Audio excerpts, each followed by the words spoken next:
Assalamualaikum warahmatullahi wabarakatuh.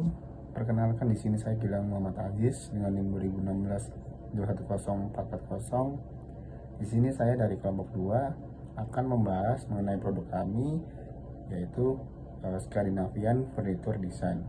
Nah, terutama di sini saya akan membahas analisis SWOT dari produk kami, di mana yang pertama ada kekuatan. Kekuatan dari produk kami sendiri itu berdesain minimalis, tetapi kita menekankan style estetik. Jadi lampu hias yang akan kami tawarkan juga akan menghiasi kamar ataupun ruangan yang akan dipesan oleh para pelanggan untuk mempercantik ruangan mereka ataupun kamar mereka. Jadi kami di sini juga membebaskan para pelanggan berimajinasi, memberikan pilihan kepada kami ataupun kami memberikan pilihan kepada mereka apa yang mereka inginkan, apa yang mereka mau.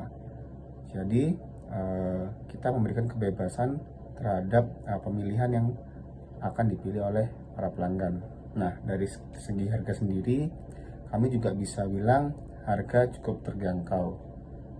Kemudian yang kedua ada kelemahan dari produk kami. Kelemahan dari produk kami sendiri itu yang jelas pasti berbahan dasar, yaitu botol kaca, di mana botol kaca sendiri ini mudah pecah ataupun tersenggol sedikit juga jatuh. Jadi kami juga meminimalisir penempatan dari lampu hias kami ini, di mana ditempatkan di tempat yang aman ataupun namun tidak menghilangkan rasa estetik itu sendiri. Jadi kepada para pelanggan juga kami memberikan kenyamanan tersebut agar tidak membahayakan ataupun merusak nilai estetik dari lampu hias tersebut. Kemudian yang ketiga ada peluang. Peluang sendiri kami lihat dari dunia digital sekarang semakin berkembang, online shop makin banyak, makin berkembang juga. Jadi kita menargetkan dari sisi online shop itu sendiri, dari internet ataupun dari media sosial lainnya, agar lebih dikenal oleh masyarakat luas. Jadi nggak hanya kalangan anak-anak muda saja, jadi orang tua juga bisa mengenal lebih dalam terhadap produk kami di internet ataupun sosial media lainnya, ataupun online shop yang ada di pasaran. Nah, dari kelebihan, kelemahan dan peluang yang sudah saya jelaskan, terutama juga di sini kita memiliki ancaman, di mana yang pertama ancaman tersebut datang dari para pesaing. Para pesaing sendiri bisa dikatakan online shop yang sudah menawarkan produk Scandinavian Furniture Design sendiri. Jadi brand-brand yang sudah lebih terkenal terlebih dahulu daripada usaha kami. Kemudian para online shop lain yang sudah menawarkan produk-produknya lebih banyak daripada kami. Jadi mungkin ancaman tersebut bisa kami rasakan apabila kita sudah memiliki produk-produk yang sudah akan kami jual. Nah, mungkin sekian dari saya penjelasan mengenai analisis SWOT, kekuatan, kelemahan, peluang, dan ancaman dari usaha kami yang akan dijalankan. Kurang lebihnya, apabila ada salah kata, saya mohon maaf. Assalamualaikum warahmatullahi wabarakatuh. Assalamualaikum warahmatullahi wabarakatuh. Di sini saya Sandi Wirayatama, NIM 2018-210828 akan meneruskan presentasi dari rekan saya. Baik, ini adalah tabel analisis kompetitor. Nah, tabel analisis kompetitor ini yaitu dari brand kita sendiri, Scandinavian Furniture Design. Desainnya memiliki khas botol miras bergaya ala retro, sedangkan produk yang lain seperti Verni 94.Grocer ini, Five Alight, virtualvillage.id ini mempunyai desain yang biasa seperti lampu-lampu meja biasanya.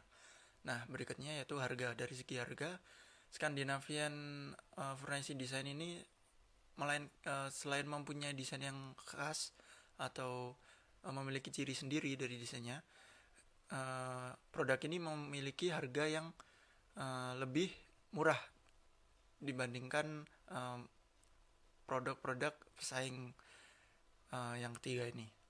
Berikutnya yaitu adalah bahan dari Scandinavian ini yaitu adalah botol miras dan kain tahan panas. Sedangkan dari yang lain keramik, kain, kayu, fiber, tabung pipa pralon seperti itu. Nah, berikutnya yaitu karakteristik produk. Nah, karakteristik produk sendiri ini Scandinavian Furnishing Design ini memproduksi furniture handmade, terutama lampu hias. Nah, keunggulan produk ini dari segi kualitasnya kami menuntut untuk mempunyai kualitas yang akan bertahan selama bertahun-tahun. Nah, produk yang akan diterima tentunya kami pastikan sesuai dengan apa yang diinginkan pelanggan. Nah, untuk bahan dari produk ini sendiri, kami sediakan bahan yang premium atau bahan yang sudah pasti bisa diadu dengan produk yang lain. Bahkan Anda bisa meminta untuk memakai bahan baku yang berkualitas sesuai dengan keinginan Anda. Atau lebih tepatnya bisa disesuaikan dengan budget yang Anda punya. Nah, selain dari bahan, kami juga mengutamakan kecepatan dan juga ketelitian dalam pembuatan produk. Tentunya produk kami membuat ruangan Anda menjadi ruangan yang mempunyai kesan eksklusif saat memakai produk handmade kami. Dan pastinya Anda bisa mewujudkan keinginan Anda untuk mendekor ruangan Anda, bahkan imajinasi Anda melalui kami. Nah, berikut ini adalah contoh produk dari Scandinavian Furnishing Design. Nah, berikutnya yaitu adalah logo produk dari Scandinavian Furnishing Design. Nah, berikut ini yaitu adalah brosur produk dari produk kami Scandinavian Furnishing Design. Dari harga 150 menjadi 125.000 seperti itu. Nah, akun media sosial kami yaitu ada di Instagram, menggunakan Instagram sfd_homemade.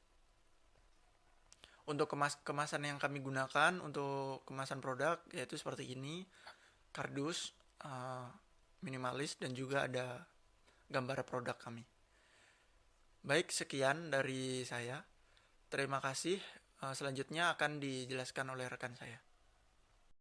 Baik, terima kasih atas kesempatannya. Perkenalkan, nama saya Yuliana Cynthia Jinus dengan NIM 2018-210090 yang akan mempresentasikan tentang tabel analisis keuangan bisnis. Kelompok kami terdiri dari 6 anggota, di mana tiap anggotanya akan mengumpulkan modal kerja sebesar 100.000 dan memperoleh hasil total modal kerja adalah 600.000. Yang berikutnya adalah biaya produksi, di mana kami memiliki peralatan sebesar 30.000 dan yang berikutnya adalah total biaya tetap. Total biaya tetap ini menyangkut biaya variabel, di mana yang pertama adalah biaya bahan baku sebesar 280.000 dan bahan pembantu sebesar 20.000 dan jasa produksi 0 dan biaya lain-lain sebesar 20.000. Dan total biaya variabel sebesar 320.000 dan total biaya produksi adalah 350.000. Biaya produksi ini diperoleh dari total biaya variabel ditambah dengan total biaya tetap sehingga memperoleh hasil 350.000. Lalu yang berikutnya adalah harga pokok produksi, di mana jumlah unit produksi yang kami produksi adalah sebanyak 3 unit. Dan harga pokok produksi per unit adalah 100.000. Sementara kami menjual produk kami sebesar 125.000 per produknya dan kami memperoleh laba per unit sebesar 25.000. Sekian presentasi dari saya, terima kasih atas kesempatannya. Baik, terima kasih atas kesempatannya. Saya Nanda Yanwati dengan NIM 2017-21759 akan melakukan presentasi dari rekan saya. Selanjutnya saya akan menjelaskan tentang break even point atau yang kita kenal BEP atau juga yang lebih kita kenal sebagai titik impas. Di sini saya akan menjelaskan BEP dari BEP unit dan BEP rupiah dari produk kami. BEP unit yaitu rumusnya fixed cost dibagi harga jual per unit dikurangi variable cost. Jadi fixed cost di sini sebesar 125.000 dan harga jual per unit sebesar 125.000 dan variable cost yaitu 100.000. Nah 100.000 ini 300.000 dibagi 3 unit, jadi ketemunya per unitnya variable costnya ini 100.000. Jadi kita masukkan ke rumus 125.000 dibagi 125.000 dikurangi 100.000. Selanjutnya 125.000 dibagi 25.000 sama dengan 1,2 unit. Jadi BEP unitnya ketemu 1,2 unit. Dan selanjutnya untuk BEP rupiah, rumusnya total fixed cost dibagi kontribusi margin atau dibagi harga jual per unit. Di sini total fixed cost sebesar 30.000, untuk kontribusi margin sebesar 125.000 dan harga jual per unit sebesar 125.000. Selanjutnya kita masukkan semua ke dalam rumus. Total fixed cost dibagi kontribusi margin dibagi harga jual per unit. 30.000 dibagi 125.000 dibagi 125.000. 30.000 dibagi 0,2 dan hasilnya 150.000. Sekian dari saya, terima kasih. Selanjutnya akan dijelaskan oleh rekan saya.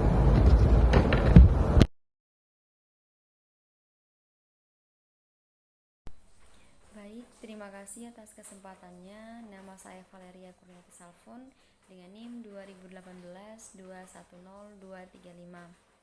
Di sini saya akan melanjutkan presentasi dari rekan saya. Saya akan menjelaskan mengenai cash flow-nya selama 6 bulan ke depan. Nah, berhubung di layar sudah ada tabel untuk cash flow selama 6 bulan ke depan. Lalu yang ada itu dan yang tersedia itu hanya bulan pertama. Nah, saya akan menjelaskan mengenai cash flow-nya untuk bulan pertama. Nah, untuk saldo awalnya itu ada 600.000. Lalu untuk pemasukannya ada penjualan dan juga bahan.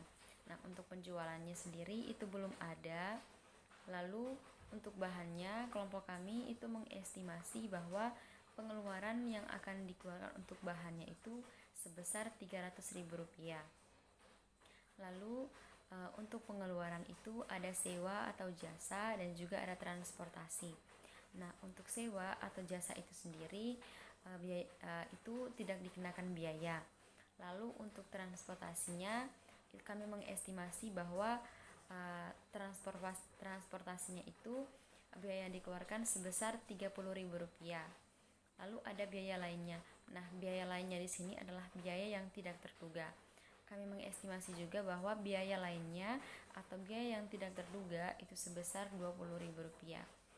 Nah, dengan begitu saldo akhirnya adalah Rp250.000. Terima kasih. Assalamualaikum warahmatullahi wabarakatuh. Perkenalkan, nama saya Sani Anindita Rohi dengan NIM 2017-210-340. Di sini saya akan menjelaskan tentang strategi distribusi dan strategi promosi. Yang pertama ada strategi distribusi. Yang harus dilakukan oleh kelompok kami adalah menentukan area lokal yang pertama. Fokus terhadap area lokal sebelum melakukan distribusi produk. Disarankan kalau mencari area lokal itu yang terdekat sama proses kita membuat produksi tersebut. Terus agar proses distribusi berjalan dengan lancar, bisa memulainya dengan wilayah terdekat. Setelah area lokal terpenuhi, barulah luas area distribusi yang harus diperluas. Distribusi melalui media sosial, penggunaan media sosial juga memiliki peran penting dalam strategi distribusi. Karena apa? Media sosial itu membantu kita menjangkau target pasar yang lebih luas. Yang selanjutnya ada strategi promosi. Strategi promosi sendiri adalah strategi untuk meningkatkan penjualan yang akan dilakukan oleh kelompok kami, mengenali target pasar yang lebih luas dan target pasar itu menjadi poin penting untuk penjualan produk yang kita jual. Langkah berikutnya yang perlu kita lakukan sebagai bentuk dari taktik bisnis dalam melakukan pemasaran adalah penyusunan peta konsep. Peta konsep tersebut nantinya akan berisi tentang garis besar yang menjadi langkah melakukan promosi produksi. Promosi produk. dengan adanya peta konsep, maka pemasaran produk kita itu akan menjadi lebih fokus dan tidak keluar dari topik pembahasan. Setelah itu, dalam rancangan tersebut kita bisa membuat banyak langkah. Apabila langkah pertama yang kita ambil dalam menentukan promosi itu gagal, kita bisa menentukan menggunakan langkah kedua. Selanjutnya, menggunakan media sosial seperti Instagram, Facebook, dan lain-lain, itu untuk memperbanyak jangkauan konsumen kita bisa menggunakan jasa promosi yang terdapat dalam media sosial tersebut. Beberapa orang yang memang biasa menerapkan transaksi akun media sosial yang memiliki banyak pengikut, dan begitu kita hanya memerlukan memakai secara langsung akun tersebut dan memulainya. Terima kasih, itu penjelasan dari saya. Sekian dan terima kasih.